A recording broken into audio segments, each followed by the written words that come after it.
probably even more than that raise their hand, but about maybe a little under half the room. You know, I want to send my wife flowers. You know, I mean, I know where I go now. Now I use Pro Flowers, but if I needed something in town, I'd just put flowers in and my town name, and it comes up. And so I usually don't, I don't know where my yellow pages are actually, but I'm sure they're on top of a shelf in a closet, right? But houses being, people searching for houses on the internet is over 50% now, people buying houses. They may not find them there, but they're looking. Now, we actually do search engine optimization on your websites so that people, you may not know this, but when you are sitting at home and you search, you ever notice if you use Google, sometimes the ads that come up on the right-hand side are for companies in your town? Because Google knows where you live when you search. Some of you might not know that, but there's something called an IP address, which is just the location, the general location of your computer. And it's, you know, if you've got Comcast or AT&T, they get groups of numbers. So you can actually, if you're an advertiser like me, you could get those ads to pop up. You could say, I only want my ad to show for anybody searching within 2 miles of my address. And it's not completely accurate, but it's getting there. You know, you might get someone that's 5 miles, but that's, you know, for chiropractors and doctors and stuff. And for us, what we do is we gather data from you. We gather your zip codes. So when people in, you know, Geneva, which is the next town over from me, are searching for pre-foreclosure information or, you know, finding a house, my websites come up. And we can do that optimization for you. You get one to sell houses. All the web pages written for you. There's a buyer questionnaire. What we get every day is we get 2 emails. We get one from, basically it comes out of RealFlow because the Pat Live enters them into RealFlow and it emails us. If you don't use RealFlow, you can get the email straight from Pat Live, but with RealFlow you get all those other tools in there. Pat Live is just an answering screening service. They also have 800 recorded numbers and stuff.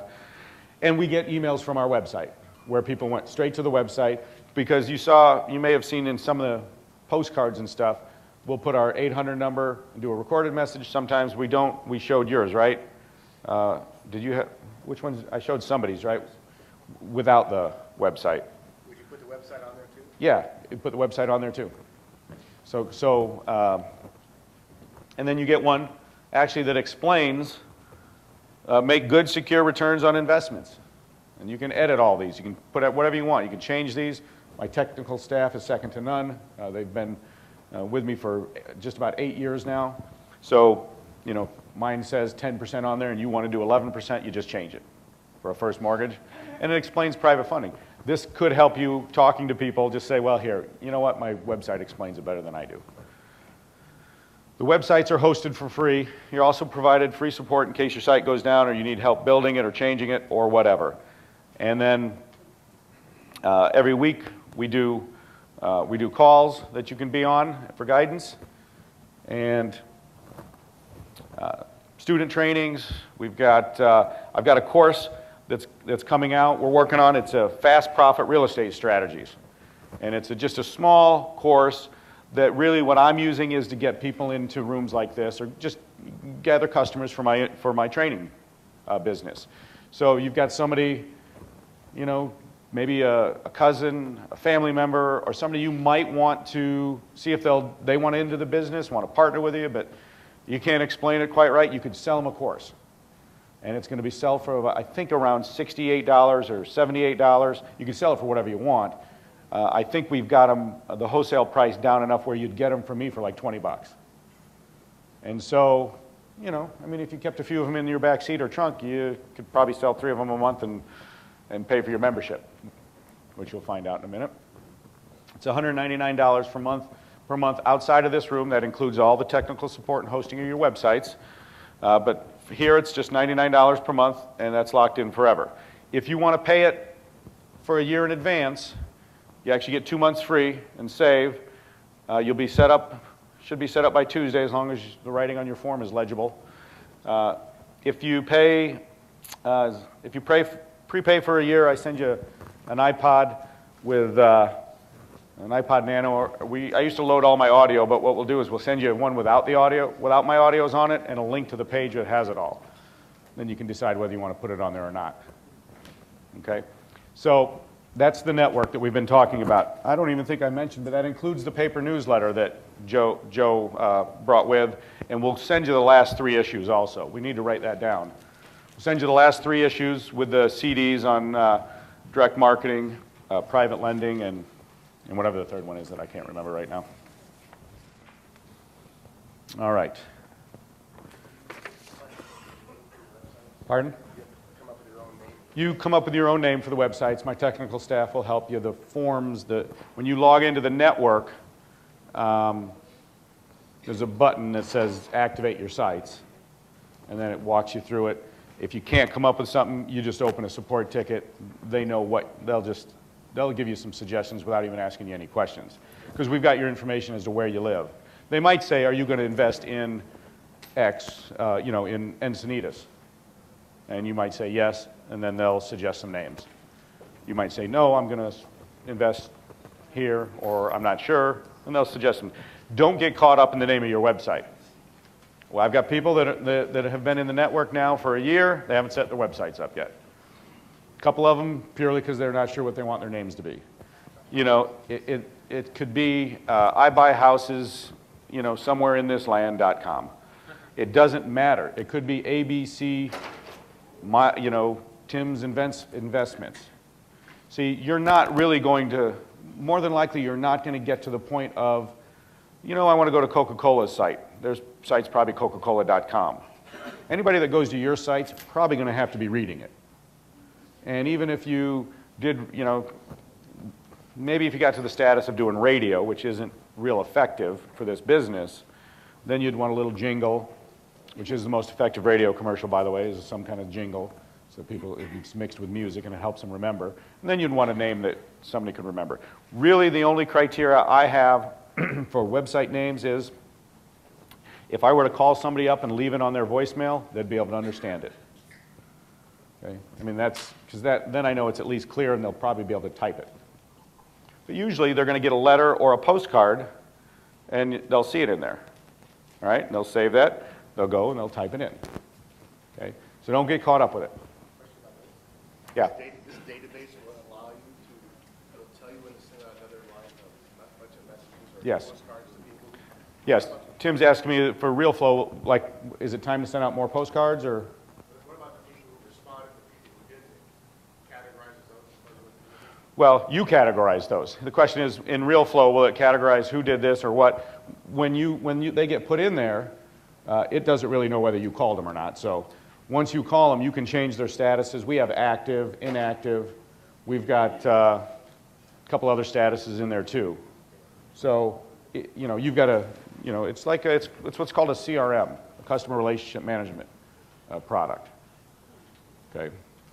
So. Does that replace other things like ACT or? Definitely replace ACT. Even if you don't get real flow, don't do your business in ACT. Because by the time you try to add all the stuff you're going to need to add in this business a year or 2 years from now, your ACT is going to be such a mess that when you learn how to automate your business, you're going to have to hire ACT to come out and untangle that mess. I've seen it done in multiple businesses. Yeah. So, this thing's been built for us. This isn't my company. We pay them the same fees you do every month. So what's that? ACT is a database program. Is Goldmine still out there? It's just a database program, a contact management. You got a question? Yeah. On the website, you're talking about search engine optimization. How is is content being updated, or are you paying for advertising on Google, Microsoft? Well, if you want to do Google advertising, you'd pay for that yourself. We can certainly assist you. We are experts in that. We don't create content for you, but we can also assist you in that. And yeah. I've got an entire business that does nothing but search engine optimization. That was what my consulting business was in the 90s, came out. It was automating data centers and then working on the internet. And so we'll take it down to the zip code level, the names of the towns around you, so that, 2 towns over, somebody Somebody searches, that'll come up, and that'll get you up in the organic search. That's the free stuff. We've got it? Okay. All right. I'm going to go into constructing offers this morning. I'll take a... So for those, just fill those out, hand them in. You know, we'll go to break probably about 10 o'clock or 10:30. You just hand those in the back.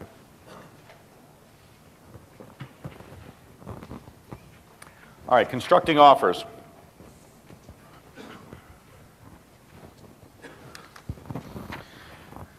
Some of this stuff you're going to understand as we've talked about it. Things you must know to make offers. We're in tab 6, page 2. Tab 6, page 2. The market value of the house in perfect condition is our ARV. Okay? You guys know that now, after repair value. For the wholesale, that means it's been rehabbed, fixed up. Okay. We've got our as-is value that's before it's fixed up, and you're going to need know your repair costs. And you're going to just need to know a ballpark. Those houses you went in yesterday, you'll get to the point where you'll go walking in there and you'll say, well, it's not $5,000. I mean, if a property needs carpet, paint, maybe some doors, a couple of wall repairs, things like that, I'm estimating it at $5,000. And then I go in $5,000 increments to get ballpark. And that's how sometimes, if it's not as easy on a vacant property, obviously, because nobody's there, but when you call and somebody's living there, you know, I'll ask them questions. And in my mind, they'll of course say, well, no, the house is in perfect condition. Oh, when's the last time the roof was done? Oh, we've never had it done, but it's good. We've been living there since 1955. And when's the last time the carpet, you had new carpet?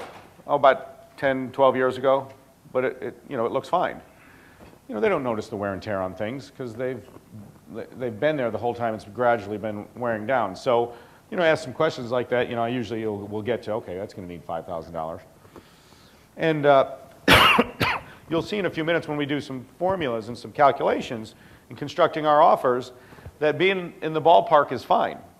And a lot of you were in the ballpark. We weren't really that far off. There was a few that were, there was a $70,000 one or something, but there was a lot of 15s to 30,000s, right? That's not that's not that far off. Okay. And also, the reason I had Joe talk about some of the ones in Dallas were, when it is way off, we go back to the seller. See, what I'm trying to get you to, because I know there's a lot of fear of a lot of different things in this business, but nobody can come make you do stuff. Look, you won't come down on the $10,000. It turns out it does need a new roof. It makes it now it doesn't work for me. You can either come down $10,000 on your price or there's no deal and you walk away. What makes it easy to do is the section we're going to do later today on marketing. When Chrissy started in the business, she was looking at every lead as, I want to get this deal done.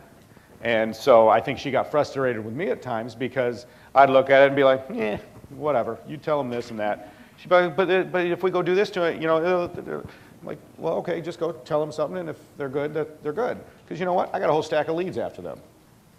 I don't have to chase deals. When you're marketing, because this is a business, and when you're marketing steadily, you don't have to chase leads, and you don't, I'm not saying throw away deals, but it gives you a sense as a salesman that, look, I got the goods, you can take advantage of them if you want to, but I'm not going to pressure you, and I'm not going to chase you around. I know what I'm doing, I can solve your problem. Okay? And that's what happens. So, comps, I think we covered this a little bit in another area. I don't know if it was in there or if I just said it, but here's a little bit of documentation for you. Property sold within the last 6 months. Go longer if needed. Go as far as a year if needed, within a mile of the subject property.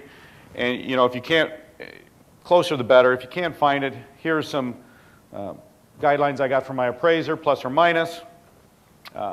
10 years plus or minus 20% on the square footage. That's all. She said the correct way is actually to do plus or minus 100 square feet on the foundation. And then she kind of laughed about it because she knows that a lot of people don't really bother with that. But some of this stuff only comes in if you're having trouble finding comps. Okay? Then they start looking at other buildings and trying to compare. You know, they'll sit down and look at a building and say, all right, well, it's got 6 bedrooms and it's worth this. How much do I take off to bring it down to the level of this building? Okay. So they're looking at the subject building and looking at all the other houses that have sold around it, and if they're similar, that's great. We've come up with a comp really easily. And then if not, they just try to subtract things or add things to a building to make the building the same as the one we're talking about, and then they adjust for prices. I mean, that's what they do, and they try to make everything equal. And that's when they start looking at foundations. You do want to look at these things, and this is why when we go meet the seller, you know, we've got a ballpark on comps usually, but we don't know because we haven't seen the comparables.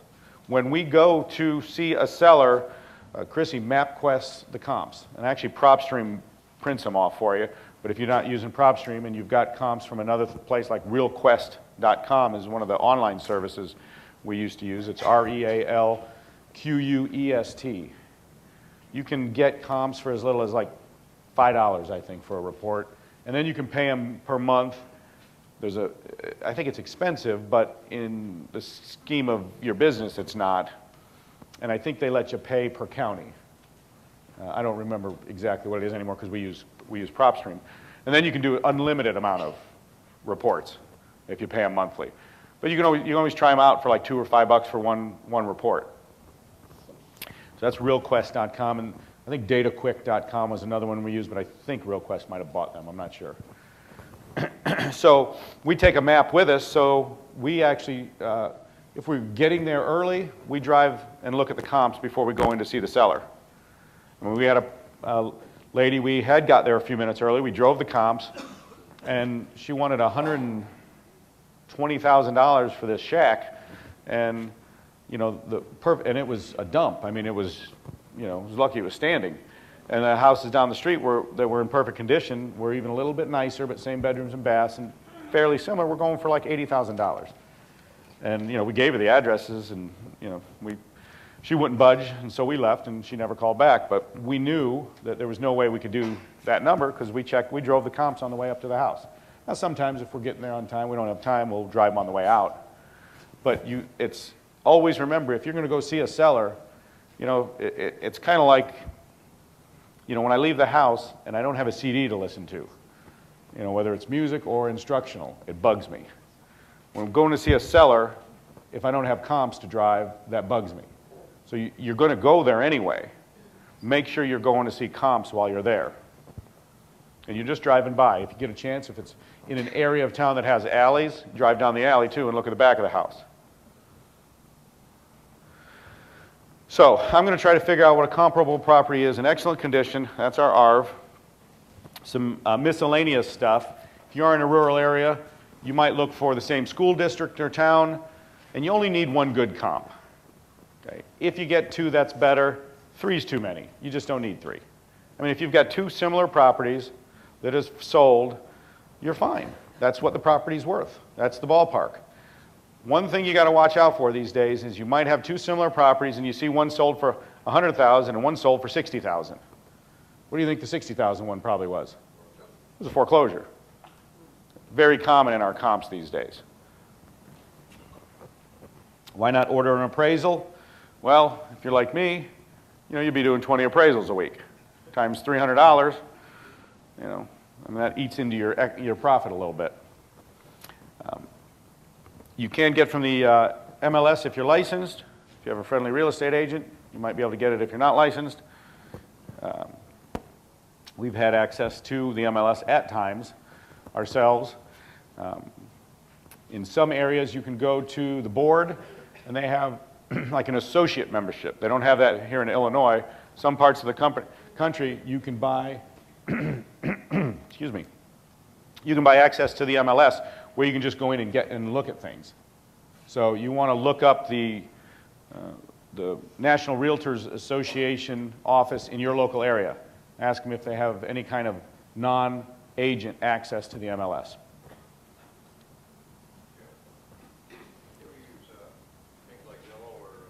Well, we used to use Zillow, and Zillow's getting better, but, and sometimes I'll tell Chrissy, I'll tell her, I said, well, we have PropStream, so we don't really do this anymore, but you can use Zillow. Zillow prices are, what we found is they're mostly high. They're getting better, but they don't pay for, you know, if they just pay for their data, they get better data.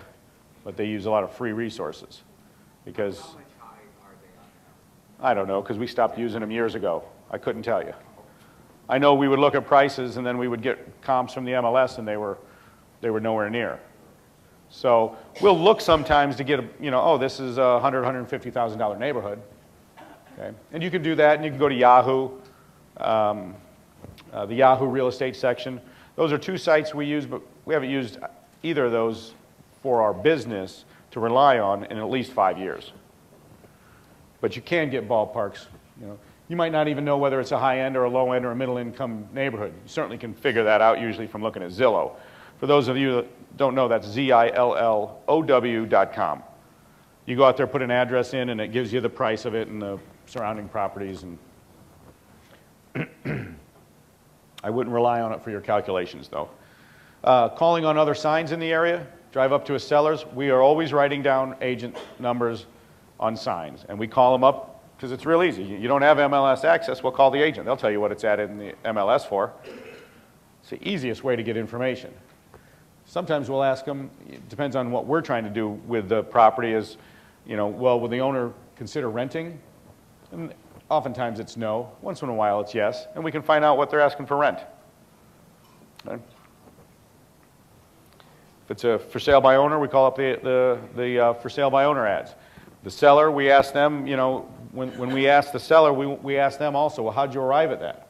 Well, I had a CMA done, which means they had a real estate agent in do comps from the MLS. And if what they're saying is true, their price is probably pretty close to what the market value is. All right. We like to make full use of our screen. No, that's not on here. I think there's... Oh, okay. Now, here's where I want to explain the ARV formula to you so that you're confident in this, that we didn't just pull it out of the air. You look up here, we've got a $100,000 property. That's our ARV. If we fixed it up, you know, all the other nice properties on the street are selling for $100,000. Okay, so that's what it's worth, our after repair value. Now, we've determined that this property needs $5,000 in repairs.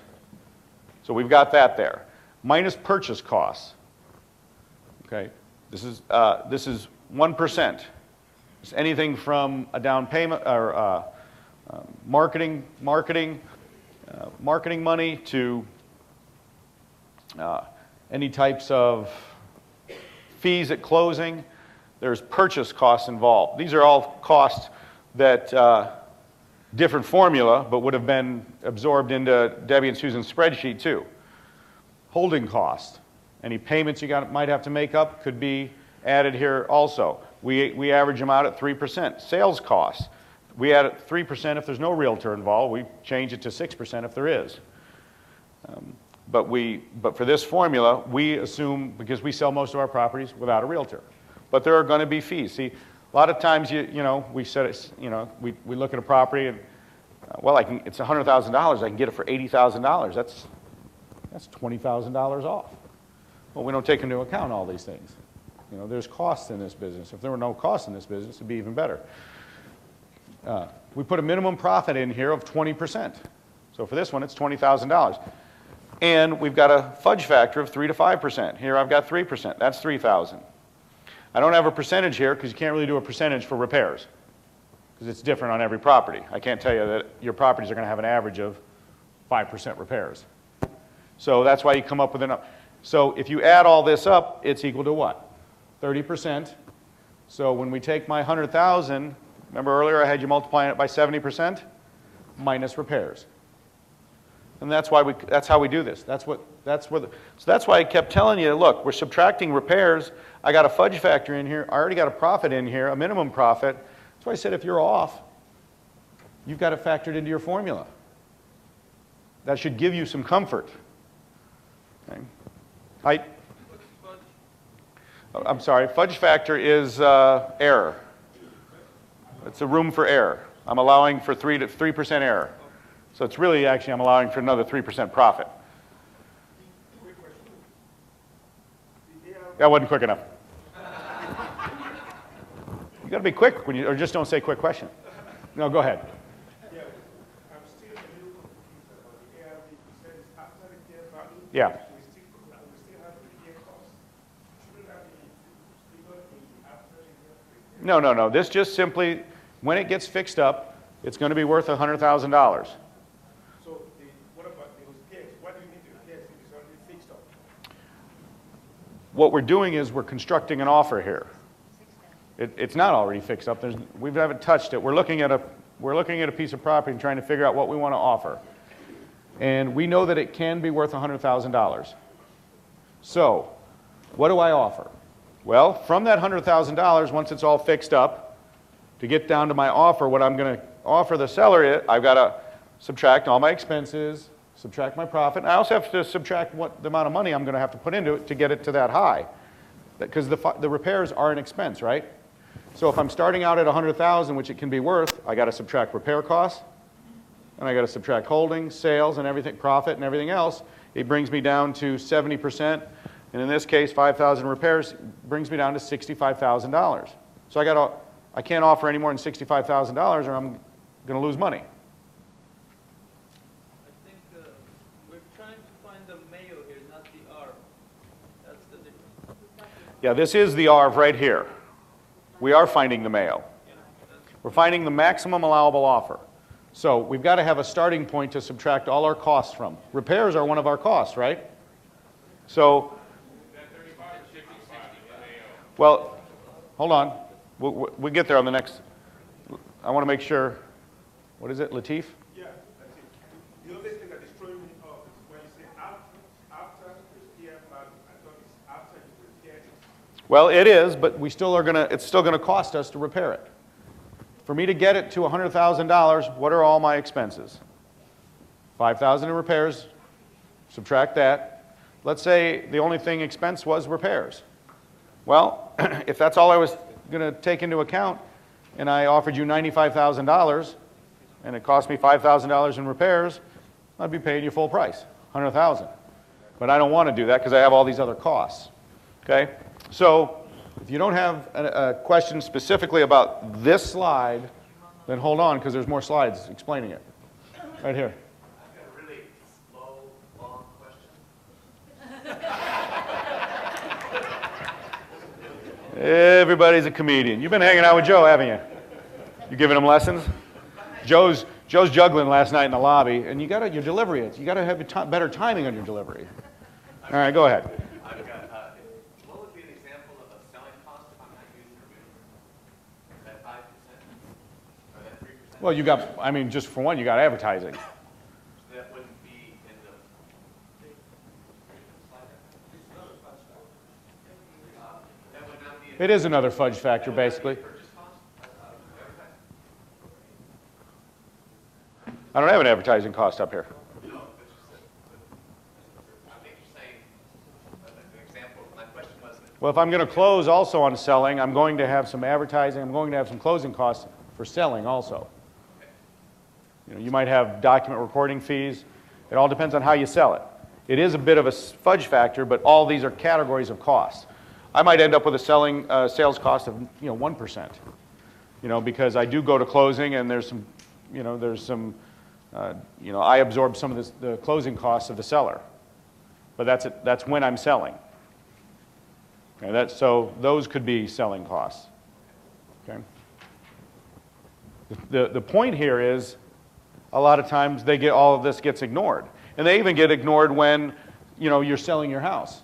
This is also why when this same form, this same set of numbers I'm going to show you shortly, you're going to have a form where you can fill out and show the seller.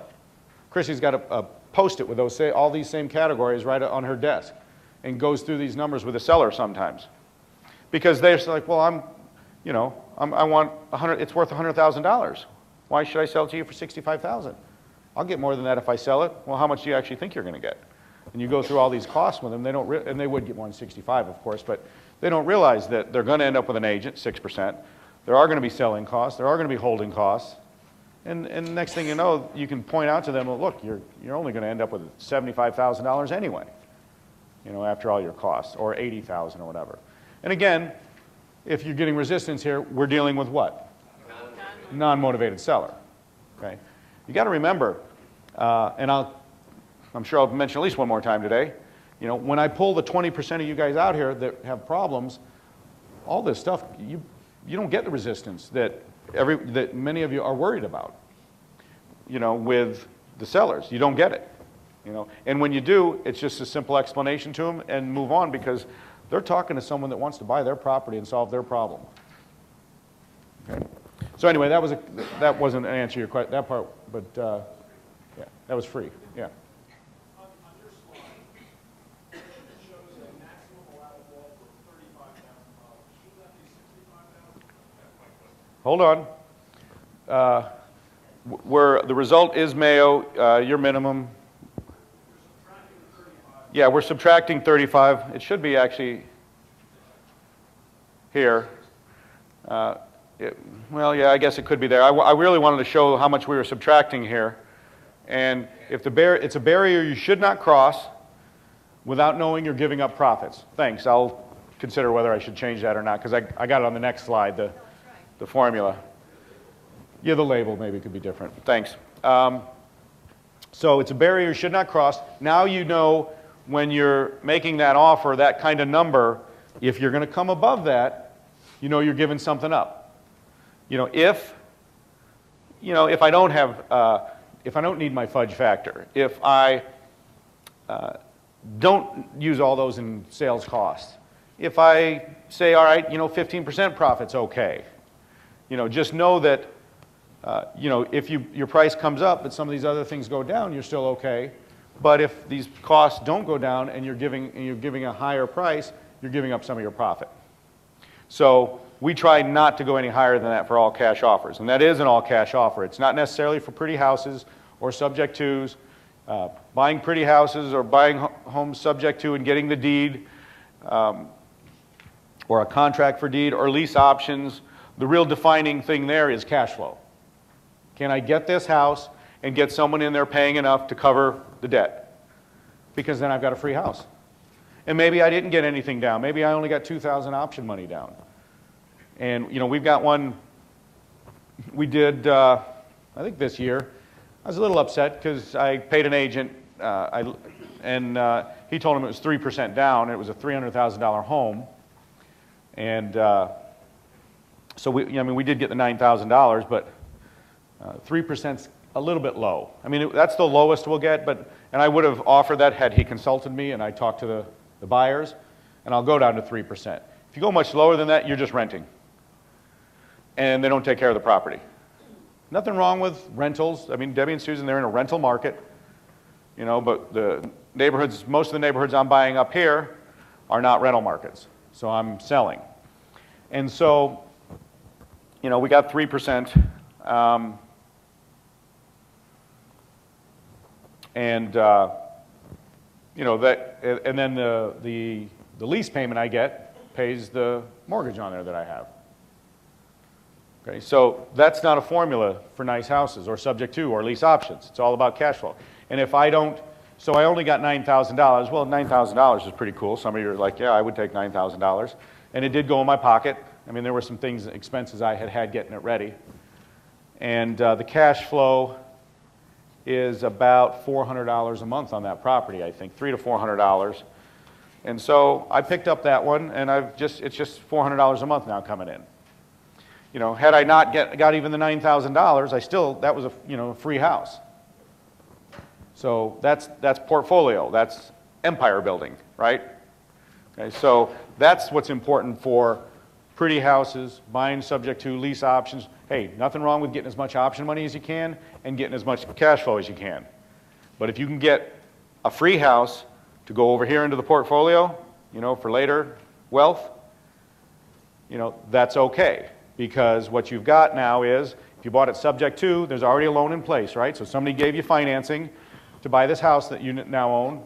You know, it came from the bank that gave it to the seller, but now it's really, you're utilizing it. And you've moved somebody in that's paying that financing down for you. That's double dipping. That's what builds wealth so much. You're not doing anything. You got somebody else putting the money into it, somebody else paying it off, and you're the beneficiary. So we take as many of those as we can. So that's a different formula. This is an all-cash offer. We come out of the gate on everything we go after with an all-cash offer. And a lot of times, you know, it's completely laughed at, you know, to Chrissy. But then we end up buying a property on a lease option or you know, subject to, and not having to pay them for 6 years or 7 years.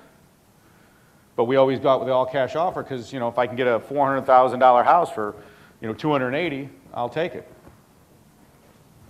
All right? So, as a beginner, again, this is a guideline. You can violate this one if you want. I recommend you don't. But if the repairs are 25% or higher, at the most, just wholesale it. I wouldn't recommend you rehab it unless you're experienced at it. That's generally a pretty big job. Okay? So, an easier way, Mayo maximum allowable offer is your ARV times 70% minus your repairs. So for that $100,000 property we were just looking at, your maximum allowable offer would be $65,000, right? Okay, never pay more than that. In fact, just don't pay that. You know, pay lower than that. Certainly start lower than that. Okay? And if you're going to wholesale it, can you pay that? You can't pay that because that's what an investor wants. Every investor in the land knows this formula. You know, and because I should say every rehabber. Although some rehabbers in some areas will pay more because they know the rents and they know, and they're really interested in is getting a house and getting a tenant in there. Okay? And they will pay more. We went higher than this. We went to 80% in Houston. All right. So our fast profit Mayo is subtract your profit margin. I would recommend another 5%. Remember, we got 20 built in. But that 20 built in is also protecting an investor that you're going to wholesale to so that you can give them a good deal. It's the only way they're going to buy it. They're the one that's going to rehab it, put all the money into fixing it up, going to go advertise and try to find a tenant and get their down payment. Then they're going to say, oh, I can't buy it. I want my down payment back. And then the closing's going to fall. They're doing all that stuff. Not that that's ever going to happen to you on your houses. But so that's why we're getting a little bit. We're letting them have a lot. So in addition to your 20%, you add another 5% on there. So that would have been, you know, $60,000 I would have been trying to pay for that. Okay? Yes?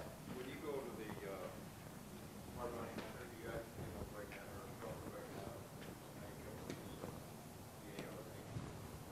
Well, you can, but they're going to send an appraiser out anyway. And they're going to probably fund up to about 70% of the deal. The question was, do we show this breakdown to the hard money lender? And it's not really necessary. They might, I'll send them the estimate of repairs, but they're going to send someone in there anyway because they need to protect their investment. Fred? Yeah, I answered my own question. Oh, good. That was easy. That's what my events will do. You don't even, I shouldn't even be up here. You guys should just come here and sit here for 4 days. Just think really hard.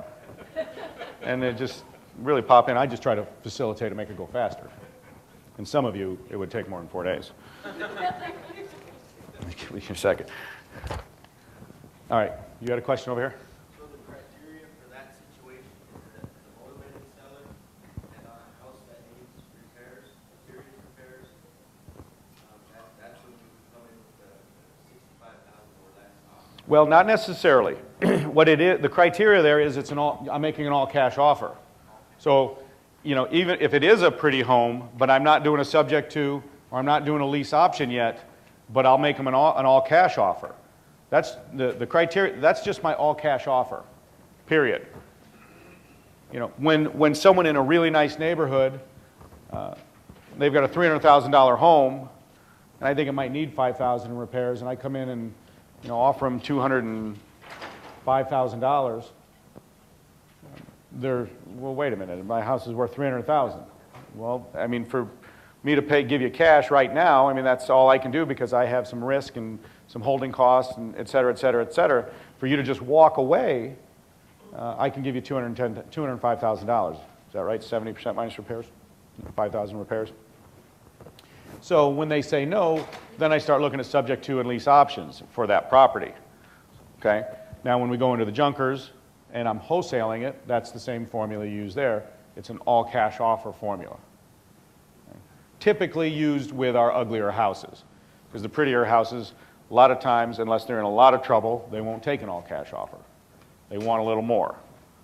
But you will also be able to buy houses in any range for all cash. And so if you're going to do it all cash, that's the formula so that you protect yourself. So take a few minutes and just fill these out. Figure out your mayo. Figure out your fast profit mayo with an extra 5% in there. And then what you might offer, which would be really your own opinion. All right, so we'll give about 5 minutes.